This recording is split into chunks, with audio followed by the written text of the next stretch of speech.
Englix. Learn English in the most interesting ways. Forget boring textbooks. Hello, English enthusiasts. I'm Emily from Englix. Welcome to today's short podcast episode. If you're new here, subscribe and let's practice English speaking together. So, we basically trust sports analysts to act like, prophets. Right, like they have a crystal ball or something. Exactly. Whenever a massive tournament rolls around, we turn on the TV, we look at these pundits in their tailored suits, and we expect them to to give us the math. Yeah, we want the clean tactical breakdown, a rigid algorithm. Right. We want someone to point at a digital touch screen and tell us exactly how the future is going to unfold, but the reality is a bit different. Yeah, the secret weapon of elite football analysis isn't some supercomputer or proprietary tactical model. It's actually a linguistic safety net. A safety net. Yeah. Which is fascinating, and that's exactly what we're getting into today, because when you look closely at the research coming out ahead of the 2026 World Cup, you realize the entire predictive landscape is built on this very specific rhetorical architecture. Yeah, it's structural. So in this deep dive, we are not just looking at who the major contenders are for 2026. I mean, we are doing that, but we're also looking at 12 highly specific phrases that experts use to sound, wildly authoritative while committing to absolutely nothing. Right, and understanding how this language functions, it completely changes how you consume predictions. Yeah. It strips away that illusion of absolute certainty and exposes the hidden framework analysts use to manage our expectations, protect their own reputations, and really just navigate the sheer unpredictability of international football. So let's start with the foundation, because this architecture always starts with history. You cannot predict 2026 without dealing with the historical pedigree of the South American giants. We're talking Brazil and Argentina. Naturally, you have to start there. Right. And we all know the resume, Argentina is riding this wave of profound dominance in South American football, fueled by a deeply pragmatic system that finally unlocked their potential. And Brazil, well, they are Brazil. The 5 stars on the crest speak for themselves. Exactly. But the way analysts talk about that history, it relies on a very specific linguistic toolkit. And that brings us to the first 3 phrases of our framework.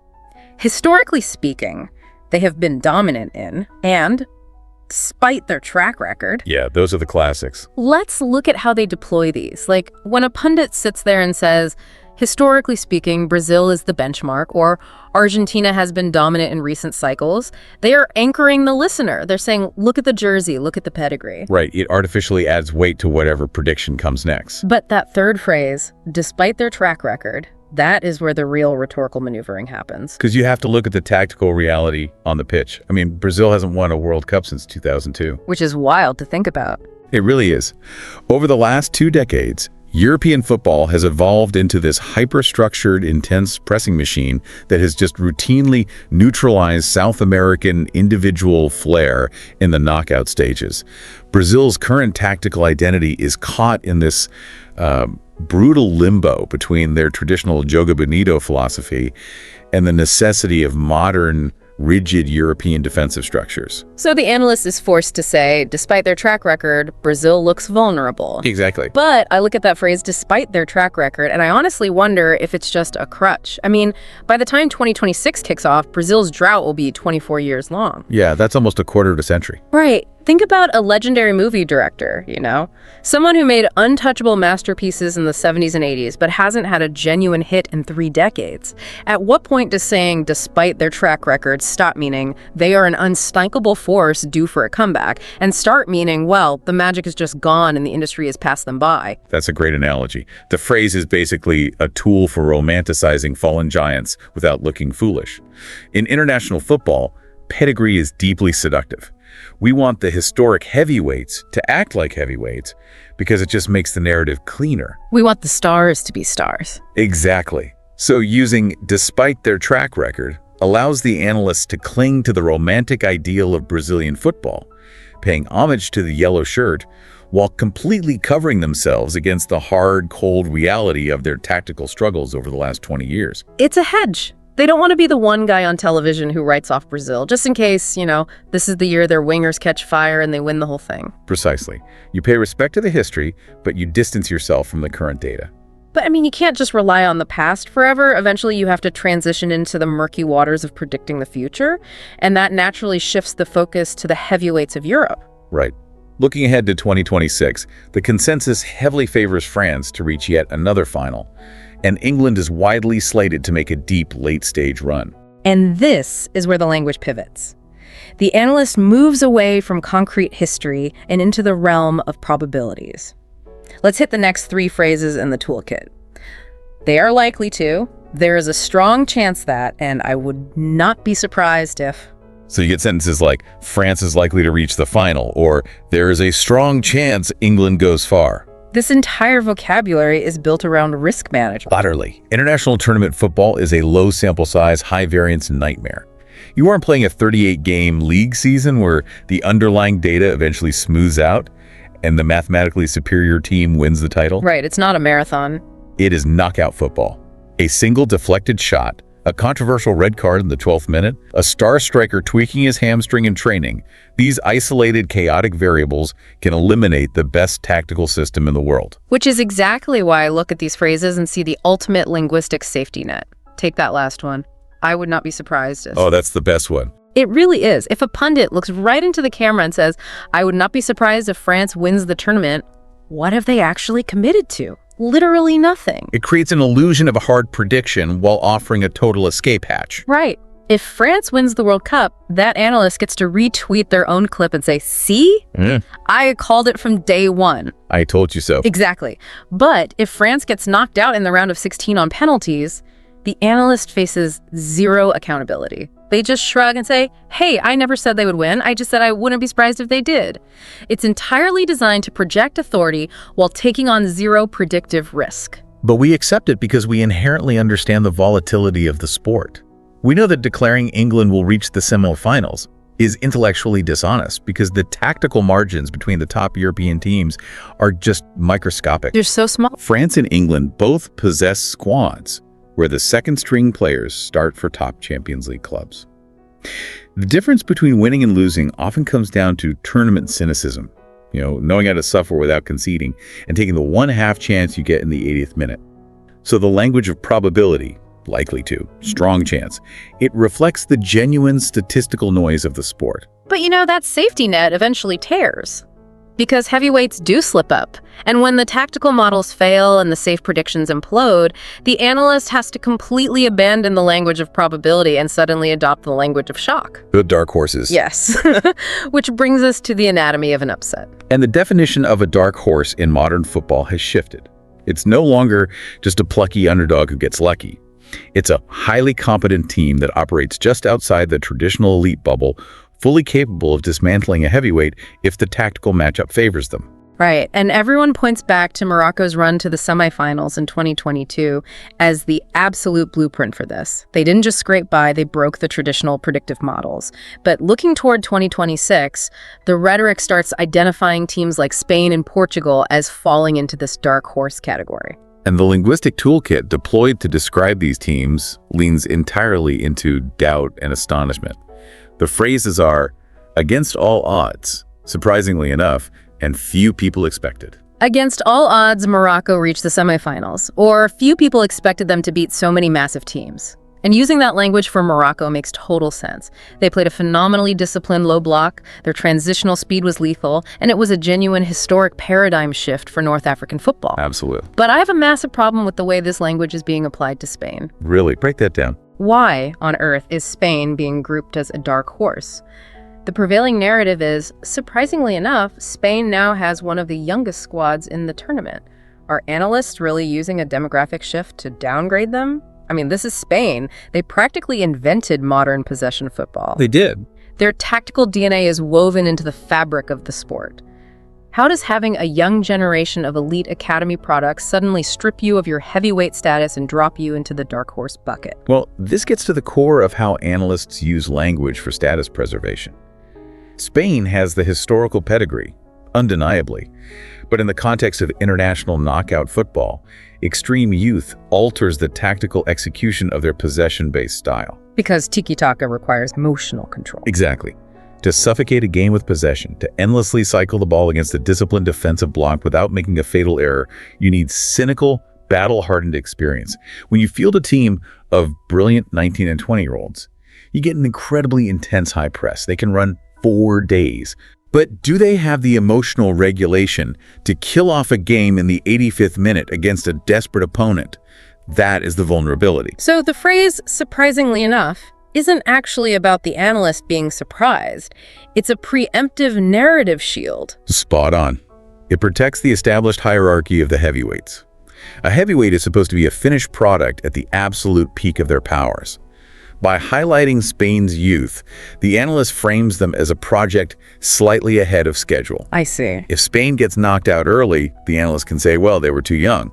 But if they go on to win the tournament, the analyst calls it a miracle. Against all odds, this young team conquered the world. It protects the ego of the heavyweights. Yep.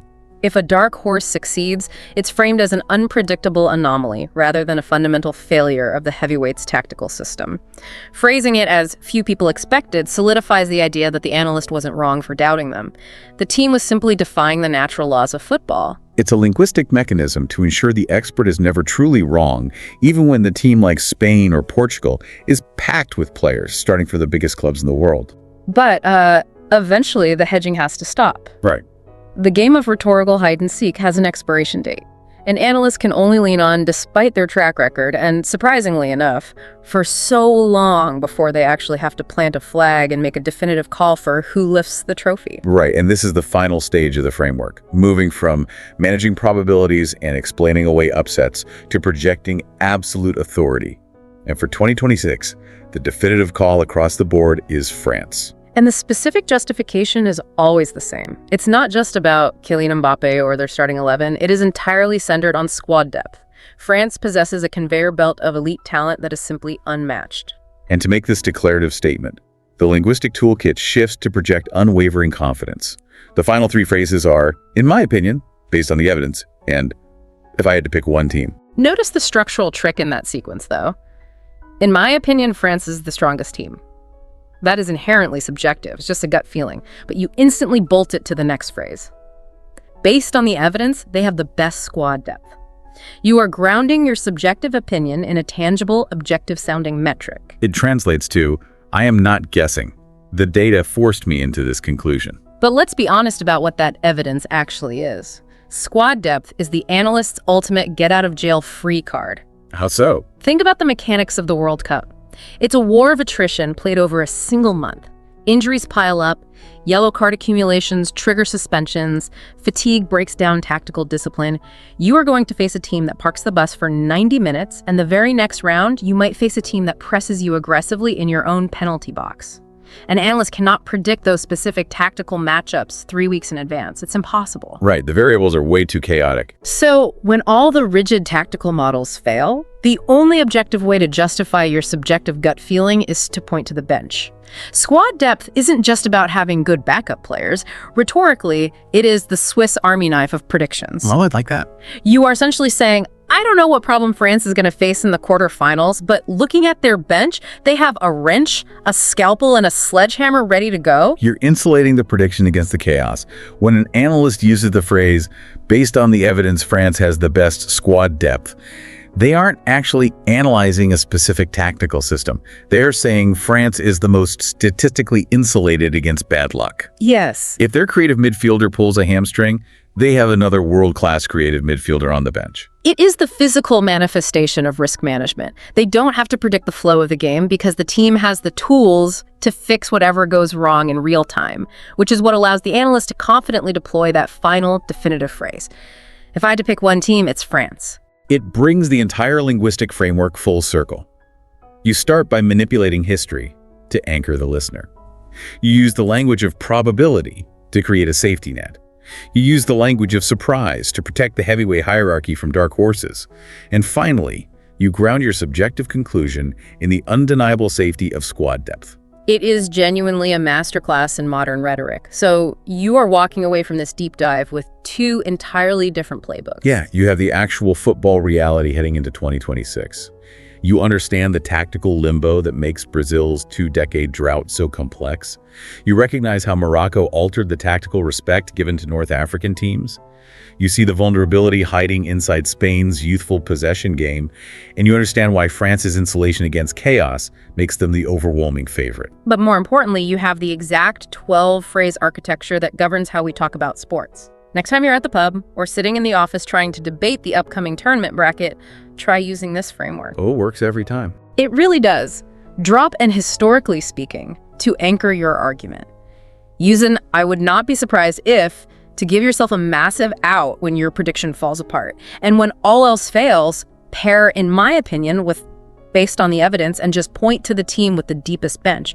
You will instantly sound like the most informed person in the room without having to take on any actual predictive risk. It allows you to reverse engineer almost any pundit's argument on television. You stop listening to just the names of the players they drop and you start hearing the structural scaffolding they use to prop themselves up. It changes the way you watch the pregame show forever. But, as you take this framework out into the real world, there is a lingering question that naturally emerges from all of this. Something to chew on while we wait for the tournament to begin. Okay, let's hear it. If the language we use actively shapes our reality, does constantly relying on phrases like against all odds or few people expected actually blind the analyst to what is happening on the pitch? Oh. Think about it. Does relying on the language of surprise to describe a team like Morocco or a youthful Spain prevent us from recognizing the hard, objective evidence of their quality? Are we so busy constructing a narrative of a miracle or protecting the egos of the traditional heavyweights that we fail to see the tactical superiority sitting right in front of us all along? Are we so addicted to the romance of the unpredictable that we refuse to update the spreadsheet? That is such a great point. It makes you wonder. We started this deep dive talking about how much we crave precision, how we want the analysts to act like prophets with a crystal ball. But maybe the truth is, we don't actually want the future to be purely mathematical. We want the fuzziness. Right. We want the emotional highs of an upset. And we have collectively built and accepted an entire linguistic framework just to protect the magic of not knowing what happens next. Englix. Learn English in the most interesting ways. Forget boring textbooks.